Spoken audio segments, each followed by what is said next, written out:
या कार्यक्रमाचे प्रायोजक आहेत श्रावणी अगरबत्ती.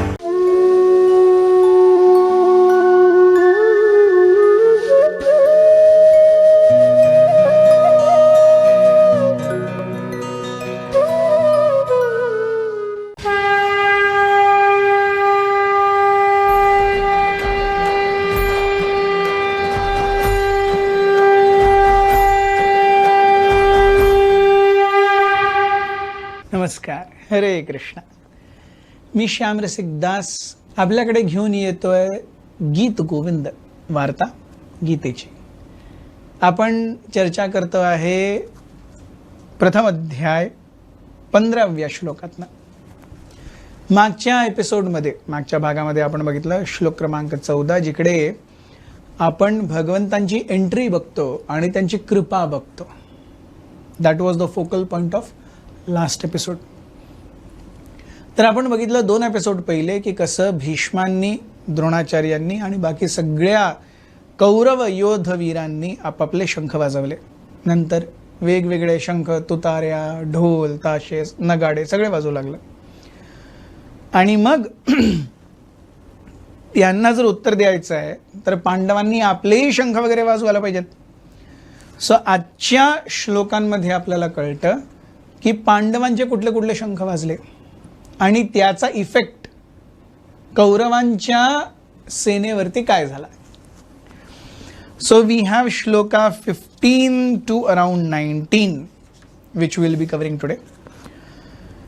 पांचजन्यम हृषीकेशो देवदत्तं धनंजयः पौंड्रं दद्मौ महाशंखं भीमकर्मावृकोदरः अनंत विजयं राजा कुंतीपुत्रो युधिष्ठिरः नकुलः सह देवश्च सुघोषमणिपुष्पकौ काश्यश्च परमेश्वासः शिखण्डी च महारथः धृष्टद्युम्नो विराटश्च सात्यकिश्चापराजितः द्रुपदो द्रौपदेयाश्च सर्वशः पृथिवीपते सौभद्रश्च महाबाहु शंखान् दद्मौ पृथक् पृथक् सघोषोधार्तराष्ट्राणां हृदयानि व्यदारयत् नभश्च पृथिवीं चैव तुमलो अभ्युननादयन्. भगवान श्रीकृष्णांनी आपला पांचजन्य नावाचा शंख वाजविला. अर्जुनाने त्याचा देवदत्त नामक शंख वाजविला आणि अतिदुष्कर कार्य करणाऱ्या वृकोदर भीमाने आपला पौंड्र नामक शंख वाजविला. कुंतीपुत्र या राजा युधिष्ठिराने आपला अनंत विजय नावाचा शंख वाजविला. त्यानंतर नकुल आणि सहदेव यांनी सुघोष व मणिपुष्पक नामक शंख वाजविले. हे राजन, महाधनुर्धर काशी नरेश, श्रेष्ठ योद्धा शिखंडी, दृष्टद्युम्न, विराट, अपराजित, सात्यकी, द्रुपद, द्रौपदीचे पुत्र आणि सुभद्रेचा महाबाहू पुत्र व इतरांनी आपापले शंख वाजविले. हा विविध प्रकारच्या शंखांचा नाद वाढतच गेला. या निनादाने आकाश व पृथ्वीतल दुमदुमून गेले आणि धृतराष्ट्रपुत्रांची हृदये विदीर्ण झाली. बघा केवढं डिटेल आहे. प्रत्येकाचे 5 पांडवांच्या शंखांची नावं, भगवान कृष्णांच्या शंखाचं नाव. पांचजन्यम हृषीकेशो, हृषिकेश भगवान कृष्ण यांच्या शंखाचं नाव पांचजन्य. देवदत्तम धनंजय, धनंजय अर्जुन यांच्या शंखाचं नाव देवदत्त. पौंड्रम दध्मौ महाशंखम भीमकर्मा वृकोदरः. सो भीमाने जो वाजवला शंख त्याचं नाव पौंड्र. मग अनंत विजयम राजा कुंतीपुत्रो युधिष्ठिरः. सो कुंतीपुत्र युधिष्ठिर यांच्या शंखाचं नाव अनंत विजय. आणि मग नकुलः सहदेवश्च सुघोष मणिपुष्पक.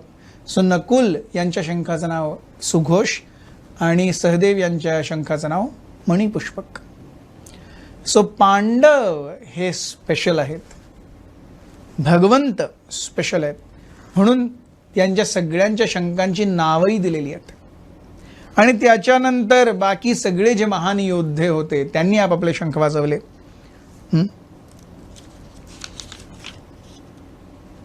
पण याचा जो इफेक्ट आहे त्याने त्याच्याबद्दल काय लिहिलं गेलेलं आहे श्लोक क्रमांक 19 मध्ये सघोषो when all the Pandava army blew their conch shells together as the Kaurava army had also blown.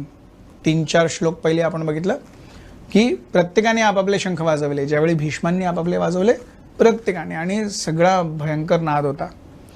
So सघोष तो जो आवाज झाला सगळ्या पांडवांनी केलेल्या शंखनादाचा धार्त्र राष्ट्रानाम हृदयानी व्यदारयत.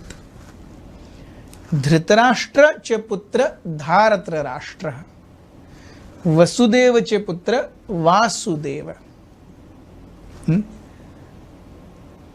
द्रुपदची पुत्री द्रौपदी असं. सो धार्त्र राष्ट्रानाम धृतराष्ट्रांचे पुत्र हृदयानी व्यदारयत. The Kauravas became terrified by the sound of all these conch shells. पण आपण जर थोडंसं विचार केलं तर this type of breaking or shattering of heart is not mentioned when Kauravas blew their conch shells. When Pandavas blew conch shells, Kauravas' hearts were shattered. But when Kauravas had earlier blown their conch shells, yes, we see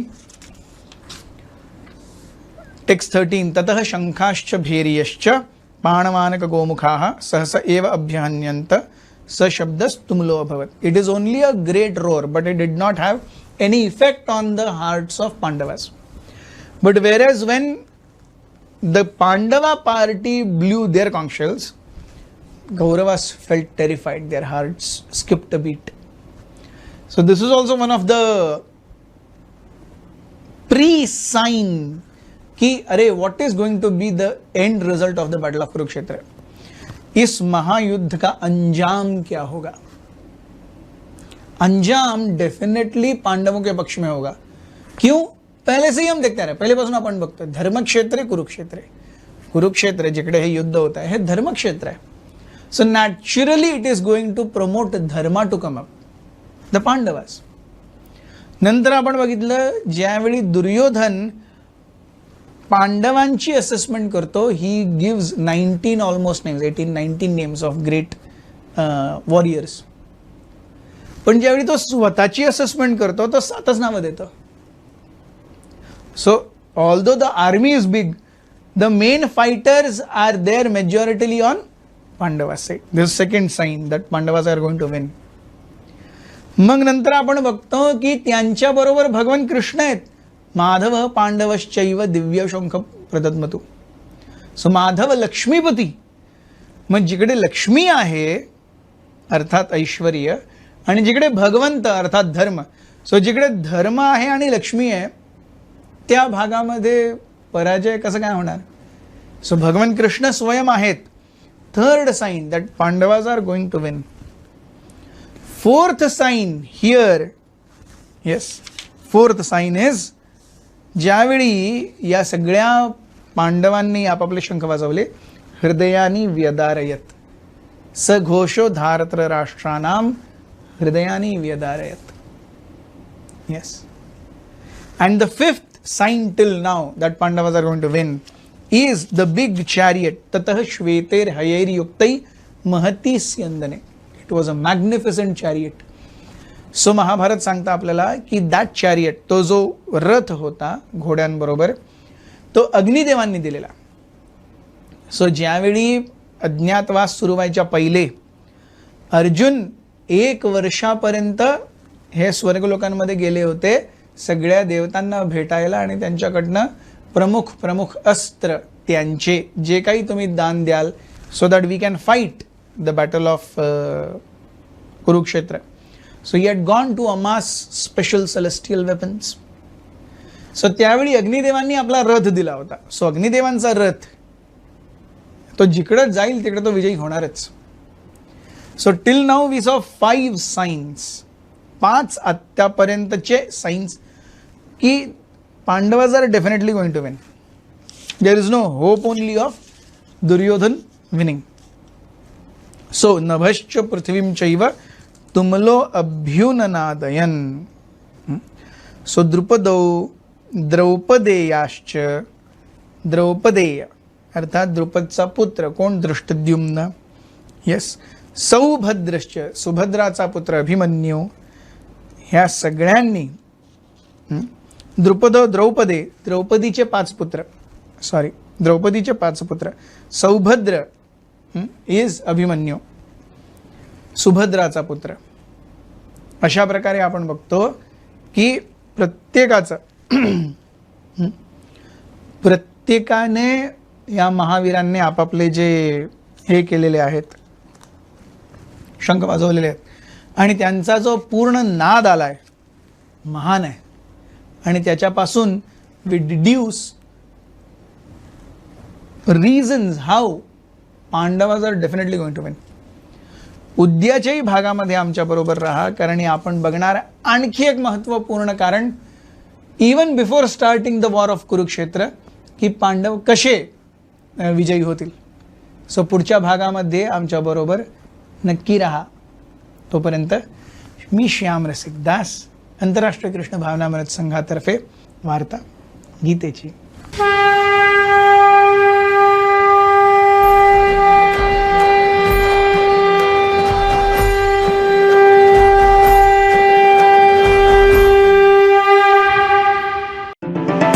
या कार्यक्रमाचे प्रायोजक होते श्रावणी अगरबत्ती.